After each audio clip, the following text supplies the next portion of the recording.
lollipop, lollipop, oh lolly, lolly, lolly, lollipop, lollipop, oh lolly, lolly, lolly, lollipop, lollipop, oh lolly, lolly, lolly, lollipop. Substantiver. Hej Julia og Rebecca. Hej. Substantiver er navneord på dansk. Og foran substantiver sætter man nogle artikler.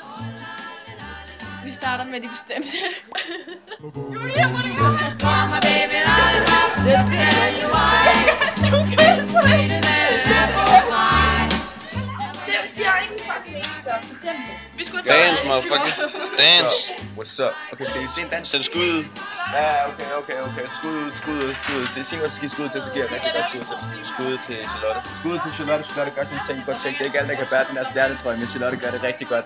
Skud ud til Charlotte, det mener jeg. Det er lige... On a stick, huckleberry cherry or lime. If you had a choice, be your pick, but lollipop is mine. Lollipop. Her er det de bestemte artikler. Nu skal jeg lige fatte og fik med det. BA, det er så bestemte artikler. Bestemte artikler. Vi skriver det op nu, og så forklarer Rebecca imens. Det bliver så dumt. Hvis man tager eksemplet en bog, så når man skal sige bogen, så må man bruge L. Nej, det tror jeg var mig, der snakker om det. Så hvis du skal sige alle bøgerne, altså har flere bestemte bøger, så bruger du los. Fordi du ved, at bog er en handkøn. Hvis du så har... For det har man slået op. Ja, bicicleta. Ja, så betyder en cykel. Det er feminin. Hvis du skal sige cyklen, så bruger du la. Hvis du skal sige alle cyklerne, så bruger du las.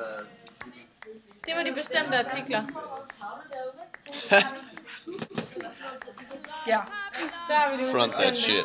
Det er, hvis det bare er en vinkel som helst cykel eller bog, og ikke bogen eller cyklen.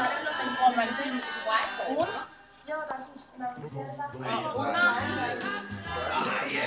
Hvis det er en tak, og hvis det er flere end cykler, som jeg ikke ved noget om, så er det unos og unos. Men det er åbent den her, og det er samme princip som her. Så er der også nogle undtagelser. Spot på det. Prøv lige at forklare det igen. Hvad? Sion. Altid hundkøn. Når de ender på det. Ja. Hvis de ender på O, så er det altid hankøn. Der er sådan noget, og alle dem, der ender på ister, det er også hundkøn. For eksempel turister. Det gør det. Men de bliver heller ikke hankøn. Hvis det er en mandeturist, så laver man det ikke om til det sted med A. Hvis man er turist. Ja, så er der også nogle ord, som snyder. Ligesom på tysk er der nogle undtagelser. For eksempel dia. Det betyder det dag. Det slutter på A, så man tænker, det er femininum. Det skulle være bare en her. Det er løgn.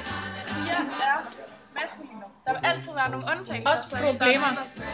Ja.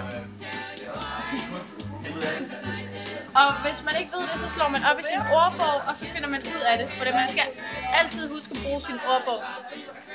Vil du lige have noget mere kamera? Det var sådan set, hvad vi havde om substantiver. Har Asser og Maria noget at tilføje? Nej, eller tak. Skud til Simon. Han sidder dernede og lægger. Maria har noget at sige. Nej, det har vi. Jeg tror nok lige, det var det. Det var så 7 minutter.